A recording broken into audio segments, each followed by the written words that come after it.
Welcome back to another episode of Grizzly True Crime. My name is Gisela K, and today I'm going to offer you a few updates in the Delphi case.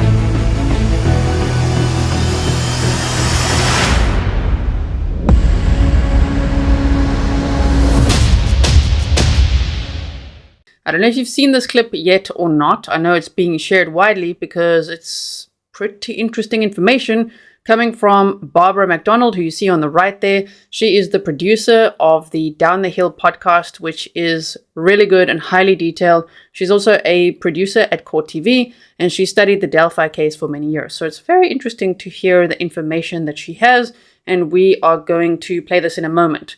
Also, if you know nothing about this Delphi case and you haven't actually been following along, I've linked the playlist in the description box for you so that you can catch up there. Today is, of course, February 14th of 2024, which means it's exactly 7 years ago today that Libby German and Abby Williams' bodies were discovered. So 7 years later, and oh man, I don't know if we're any closer to seeing justice for Libby and Abby. Let me know what you think about this clip that I'm going to play. I'd love to hear your thoughts. Leave a comment below. And then I'm also going to quickly update you with 2 out of 3 new documents. The third one I would probably make a separate video about. So I did link that third one on my community tab a few days ago. If you didn't see that, go check it out. And also remember to check out my YouTube shorts because I often offer updates over there if it's just like a quick update or just something happening, especially now that I'm currently covering the Adam Montgomery trial. So I'm with you for many hours a day covering that and trying to keep up with all the other news. But I definitely wanted to discuss this with you. So let's have a look. Please note that this content is for adults only. Viewer discretion advised. If you haven't yet, hit the subscribe, like, and share.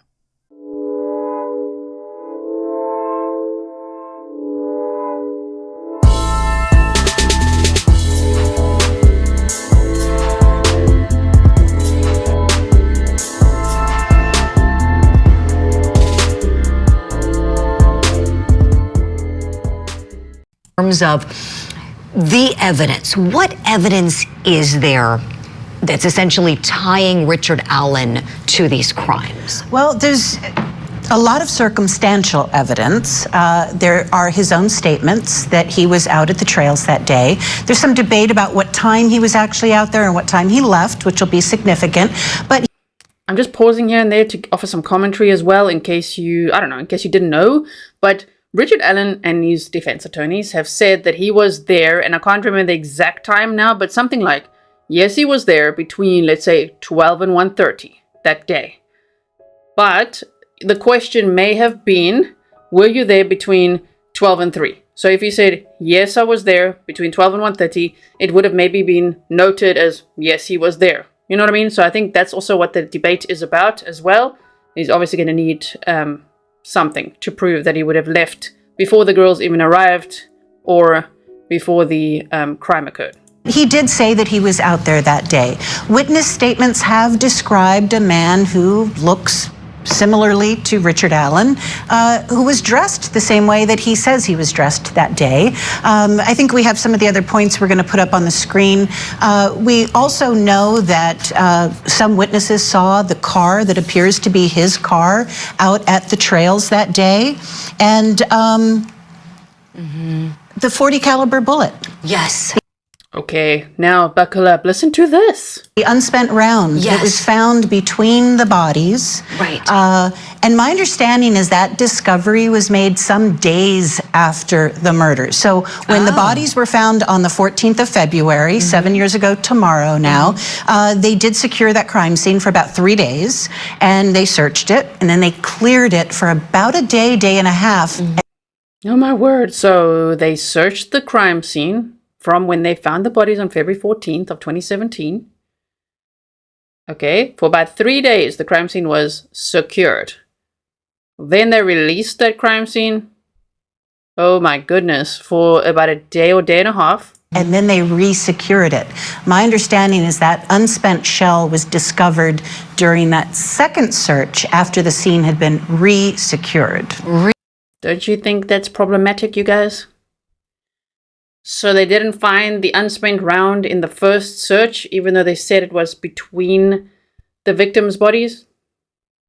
But then when they, released the crime scene, meaning anyone could walk through there. Anyone could go there to, practice shooting or hunting or I don't know, whatever. Whatever it is, anyone could have been out there.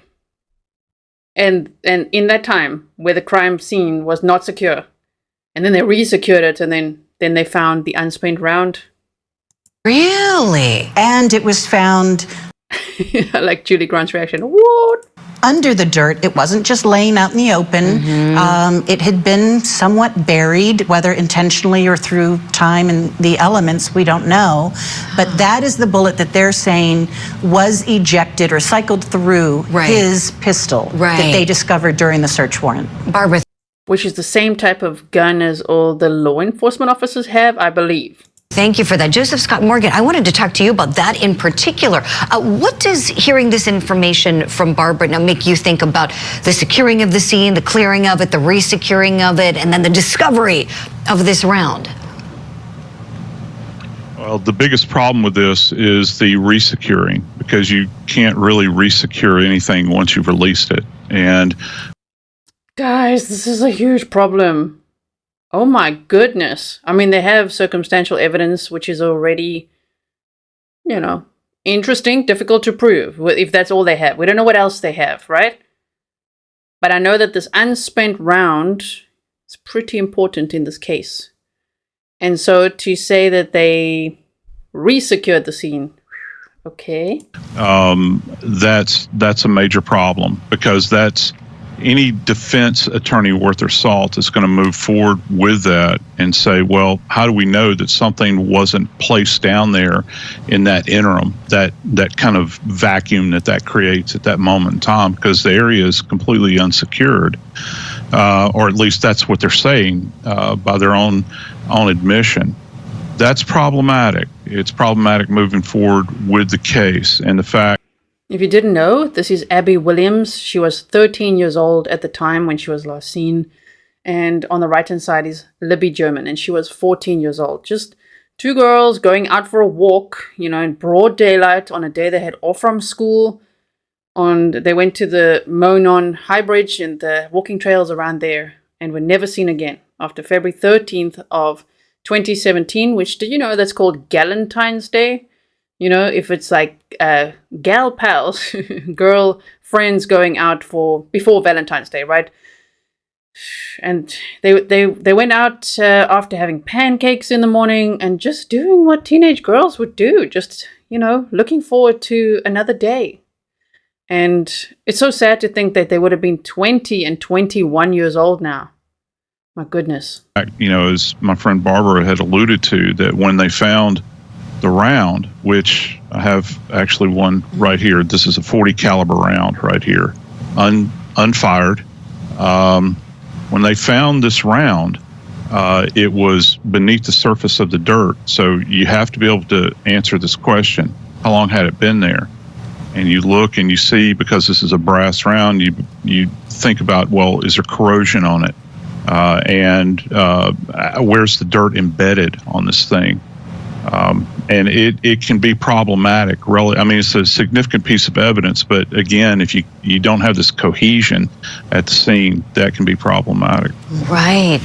Professor Jig, you're the best having that round there. And when when we think about this, they're saying that it cycled through his pistol, his Sig Sauer, but it wasn't fired from. The markings on it, Professor Joe, those markings would still be there, right? Would they not? Like if he... Okay, let's hear what they're going to say together. Of course, there's many experts that would be expected to say that that's junk science, because we've seen that happen in trials before, right? I guess maybe racked the gun, or how do you think this might have happened? Yeah, you've got what are referred to as extractor and ejector marks on actually, if you think about, for lack of a better term, on the fuselage of the projectile itself, or on the body of the thing. And so there are these definitive little marks. And what they're saying is that the firearms examiner, this is a 6 Sauer platform, by the way, that he had, the brand, when he cycled this thing, and that is, if you've ever seen on television where somebody racks around into a weapon, well, they're not just racking it in. If there's one in the chamber, it's going to go flying out. And that's what happened. But, you know, Julie, those marks on an unspent round on the body of this thing are not as robust scientifically as the ballistic markings that you have on a fired round, the actual projectile. So it's not quite as done as people might think. Oh my goodness, you see? So that's not quite as done, not quite as robust. And then they discovered it after the crime scene had been released, basically, and then resecured, and it was buried. That's very problematic for the case against Richard Allen. When it comes to an ejected round like that. Sure. This explainer is so helpful, Professor. Thank you.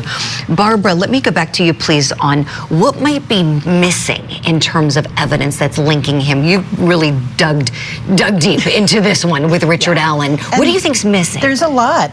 We don't have a murder weapon or weapons. We don't know exactly what was used. They've described it as a sharp-edged weapon, but we don't know if they have that, if that has any evidence contained on it. According to the defense attorneys, there's no DNA of Richard Allen at the crime scene on the girls. There's none of their DNA on him that anybody has put in any of the court filings. We don't know anything about any fingerprints, apparently. And also no digital evidence on any of his devices at his home, is what they said. There aren't any fingerprints linking him, and there's no hair and fibers linking him to the scene. And then also, some of the theory is that perhaps these girls were catfished and lured out there to be killed. There's no electronic evidence linking him to the girls. They took his cell phones, they took his laptops, his iPads, all of his electronic items. Exactly. And isn't it weird that Kegan Kline, if you know the case, of course you know who Kegan Kline is, he was the last person to speak to Libby. And even though he's a pathological liar, he said that he was at the Marathon gas station waiting in a red Jeep while someone else committed the murders. Like, all of that. This case is the strangest case I've ever come across. What about you guys? And there's no link to the girls there. So, you know, is there more evidence than what we know about? Probably, hopefully. Sure. And when we get to trial, hopefully we'll see all that. But that could be a long ways off. Right. The trial is set for October 15th of 2024 at this stage. Now, let me show you two of the latest documents. Okay, so if you remember from last time, there was supposed to be a hearing on February 12th of 2024 because the state prosecutor filed a motion to say that he wants a hearing to address the contemptuous conduct of the defense attorneys. At the same time, or right before that actually, the defense attorneys had filed a motion to have the judge recuse herself or disqualified, which she denied. But she granted McClelland, the state prosecutor, his motion. So the hearing was set for February 12th of 2024, which was, of course, 2 days ago, and didn't happen. If you were still wondering about that date and wondering why it didn't happen, it's because they actually shifted it to March 18th of 2024 at 9 a.m. in Allen Superior Court. So it's again on Judge Gall's turf. I'm not too sure if there'll be cameras in the courtroom or not. Of course, if there will be, then we'll watch that together. But yes, March 18th of 2024 is what to put in your calendar. And then this was also filed. This was now from the defense, and they said the state of Indiana versus Richard Allen petition for clarification regarding the contempt hearing, which I think is a good move because they don't want to be surprised again, especially not in Gall's courtroom, I'd just be like, surprise, you're fired again. Now they want to know, well, exactly what do we need to prepare for this? So they say, comes now, attorneys Baldwin and Rosie by counsel and respectfully petition the court to provide clarification regarding the March 18th, 2024 contempt hearing. In support of their request, counsel state, on January 29th of 2024, the state filed what it titled Verified Information of Contemptuous Conduct. On February 1st of 2024, the court set that pleading for a hearing on February 12th of 2024, which was then continued to March 18th of 2024. Attorneys Baldwin and Rosie are without sufficient notice as to the details of the state's allegations and how or why any specific acts are alleged to be contemptuous. The state has referenced the following with insufficiencies described. A, it refers to a press release issued prior to any gag order without specifying how or why that was contemptuous, which we've discussed as well before. If you didn't see the episode where we had criminal defense attorney Bob Motta on, go and check that out as well. I'll link that in the description box for you too, because we discussed a lot of this stuff then as well. B, that Mr. Baldwin failed to disclose an accidentally misdirected email, but cite no authority or order requiring disclosure. C, referenced the Franks memorandum as having graphic descriptions and defense-created demonstrative exhibits, but again failed to advise how that was contemptuous conduct. D, reference Mr. Westerman's unauthorized photographing of discovery, but failed to allege how that was the fault of Mr. Baldwin or Mr. Rosie, or how it was willful conduct on their part. And E, Mr. Baldwin brainstorming with Westerman violating both orders, but ignore that an in-chambers meeting, brainstorming and strategizing with person not on the defense team was declared permissible.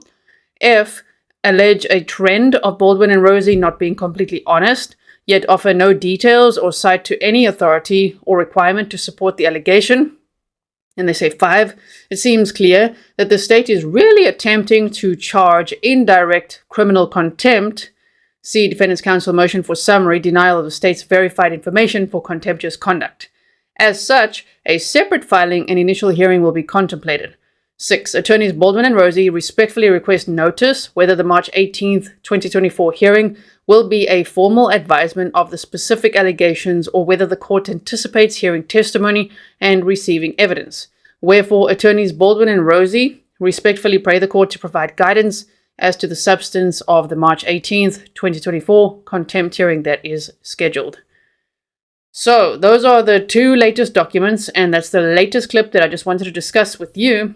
Okay, so this is the 3rd document that I'm talking about that I linked in on the community tab for you. It's also on Patreon if you want to see it there. And it's all over social media, right? In the Indiana Supreme Court case state ex Richard Allen, relator, versus Carroll Circuit Court and the Honorable Francis C. Gold, Special Judge. Decided February 8th of 2024, petition for a writ of mandamus under Indiana's Rules of Procedure and Original Actions. This is the document that I'd like to make a separate video on because it's pretty long. It's 21 pages and it goes over everything that we've gone over before, which I know would be useful for people who haven't followed along with every step of the way. It's quite a summary of it. Now, what I will do is quickly just read you just the first page here, because it just tells you about the 3 decisions that they had to make and what they were, right?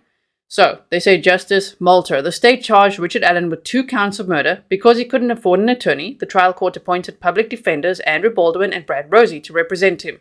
But after about a year, the special judge, presiding over the case, became concerned that they were not representing Allen effectively. So, she disqualified them over Allen's objection, replaced them with 2 new public defenders, and continued Allen's trial for at least 9 months so that his new trial attorneys would have enough time to prepare. Allen then retained 2 appellate attorneys who filed a verified petition for a writ of mandamus in our court requesting that we mandate 1. Baldwin and Rosie's reinstatement as court-appointed counsel. 2. That Allen's criminal trial begin within 70 days after we issue the writ. And 3. That a new special judge replace the current special judge. The special judge and the Attorney General both opposed the petition, and we held an oral argument.